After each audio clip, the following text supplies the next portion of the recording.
kami dari Prodi Manajemen Fakultas Bisnis, Hukum, dan Ilmu Sosial Universitas Muhammadiyah Sidoarjo. Hai, nama saya Rangga Nur Seratul Amri, biasanya dipanggil Amri. Hai, nama saya Sofiana Everdianti, biasa dipanggil Naya. Hai, nama saya Safira Harwinur Aziza, bisa dipanggil Safira. Halo, namaku Titin Sekejati-Ningrum, biasa dipanggil Titin. Hai, nama saya Anandita Fadilita, biasa dipanggil Fani. Assalamualaikum warahmatullahi wabarakatuh.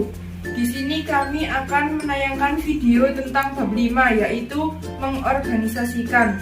Bab 5 terbagi menjadi 9 subbab. Yang pertama, pengertian organisasi. Yang kedua, pentingnya organisasi dibentuk. Yang ketiga, organisasi sebagai sistem sosial. Yang keempat, organisasi formal dan informal. Yang kelima, berbagi disiplin ilmu yang berkaitan dengan organisasi. Yang keenam, struktur organisasi. Yang ketujuh, perilaku organisasi. Yang kedelapan, efektivitas dan efisiensi. Kesembilan, produktivitas.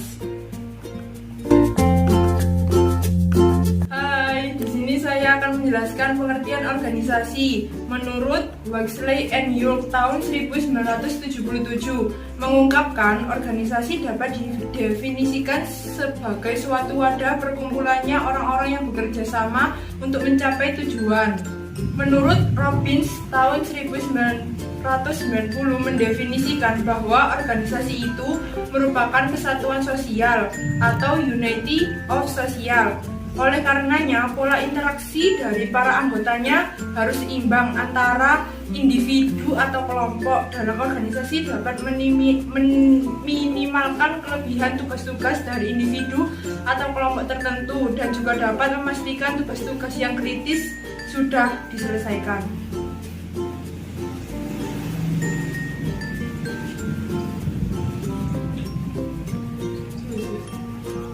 Jadi, menurut pendapat saya pribadi, organisasi adalah sekumpulan orang atau lebih yang memiliki tujuan bersama dengan 3 sistematis, yaitu terpimpin, terkendali, dan terencana.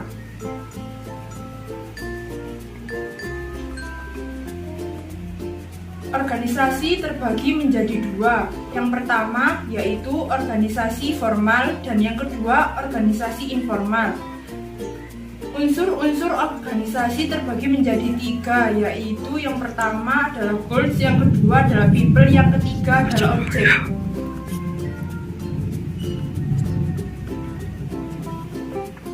Pentingnya organisasi dibentuk menjadi 3. Yang pertama yaitu kebutuhan sosial, karena kita sebagai manusia umumnya tidak bisa hidup individu, melainkan berkelompok. Yang kedua, persoalan ekonomi, karena dengan didirikannya organisasi dapat memecahkan permasalahan ekonomi. Yang ketiga, organisasi sebagai proses adalah pengelompokan manusia dalam suatu kerjasama yang efisien. Contohnya ada dalam sebuah perusahaan. Organisasi sebagai sistem sosial. Dalam organisasi terdapat hubungan antar individu dan kelompok yang dapat menciptakan perilaku individu. Beberapa di antara memainkan peran sebagai pemimpin, sedangkan yang lainnya sebagai anggota. Manajer puncak atau top manager berperan sebagai pemimpin tertinggi perusahaan dan bertanggung jawab. Manajer tingkat menengah atau middle manager mempunyai 2 peran, yaitu melaksanakan kegiatan sesuai instruksi. Manajer tingkat bawah atau lower manager mempunyai peran mengawasi dan memimpin tenaga operasional. Perilaku individu selalu berubah-ubah sesuai dengan perkembangan lingkungan. Organisasi formal dan informal. Organisasi formal dapat juga dibagi ke dalam organisasi formal dan non-formal. Dikatakan organisasi formal bila aktivitas para anggota mencapai tujuan. Organisasi informal sebaliknya adalah gabungan aktivitas perseorangan tanpa tujuan walaupun memberikan sumbangan terhadap hasil gabungan tersebut.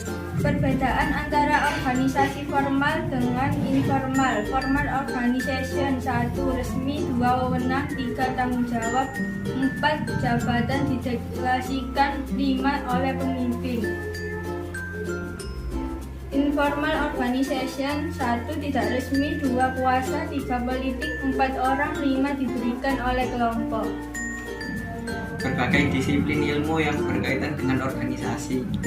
Sebagai disiplin ilmu muncul berkaitan dengan organisasi antara lain teori organisasi, perilaku organisasi, pengembangan organisasi, dan manajemen sumber daya manusia. Berbagai disiplin ilmu yang berkaitan dengan organisasi tersebut yang saling berkaitan antara satu lain dengan yang lain. Teori organisasi, organisation theory cenderung lebih berorientasi pada teori dan berada pada tingkat makro. Cass dan Rosenzweig 2002 mendefinisikan bahwa teori organisasi adalah studi lapang berdasarkan teori penelitian dan pengamatan. Struktur organisasi.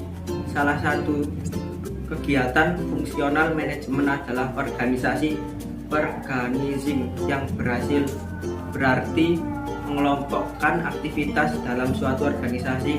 Dalam suatu organisasi terdapat banyak aktivitas guna mencapai tujuannya. Tugas-tugas yang sama atau hampir sama dikelompokkan ke dalam suatu kelompok tertentu, sehingga dalam sebuah organisasi terdapat banyak kelompok aktivitas yang disebut sebagai bidang kegiatan, bagian, atau disebut juga sebagai depan. Perilaku organisasi. Perilaku organisasi merupakan suatu bidang ilmu khusus yang sangat penting karena dapat membantu manajer untuk memahami manusia secara lebih baik sehingga dapat mencapai peningkatan produktivitas, kepuasan kerja, dan dapat menentukan posisi persaingan yang lebih baik melalui penerapan manajemen yang lebih baik. Sebagai inti dari perilaku organisasi ada 3 unsur, antara lain 1. Individu sangat penting peranannya dalam mencapai tujuan organisasi karena kinerja individu merupakan dasar kinerja organisasi. 2. Perilaku kelompok yang merupakan faktor penentu atas kinerja organisasi. Manajer membentuk kelompok kerja untuk melaksanakan pekerjaan secara efisien dan efektif. 3. Bekerja secara efektif. Pemimpin organisasi harus paham atas struktur organisasi. Struktur organisasi dapat didefinisikan sebagai cara pembagian tugas secara formal dalam organisasi. Struktur organisasi merupakan formal aktivitas dan hubungan antara sub-unit dan dalam organisasi. Efektivitas dan efisiensi. Efektif berarti melakukan sesuatu yang pernah diharapkan. Efisien berarti mencapai sesuatu dengan mengeluarkan biaya kecil. Kedua konsep tersebut pertama sekali dikemukakan oleh Peter Drucker. Efektivitas merupakan suatu ukuran yang dilakukan organisasi dalam pencapaian tujuannya. Dikatakan efektif apabila terpenuhi target yang ingin dicapai baik dari segi kuantitas maupun kualitasnya. Efisien berkaitan dengan biaya yang dikeluarkan untuk menghasilkan barang dan jasa.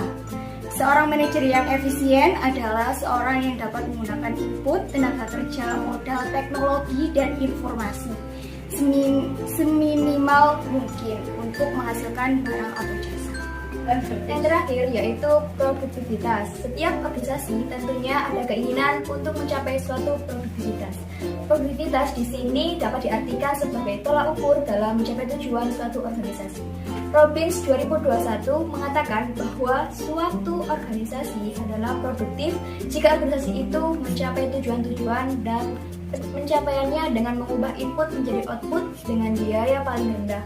Maka dari itu, produktivitas berkaitan dengan efektivitas dan efisiensi, di mana perusahaan dikatakan efektif jika mencapai target penjualan, dan perusahaan dikatakan efisien jika biaya yang dikeluarkan ditekan serendah mungkin untuk mencapai sasaran. Cara meningkatkan produktivitas dalam organisasi yaitu dengan mengembangkan keunggulan komparatif di bidang sumber daya manusia. Sekian tayangan video dari kami, semoga memberikan manfaat dan ilmu buat kalian semua. Akhiran, Wassalamualaikum warahmatullahi wabarakatuh.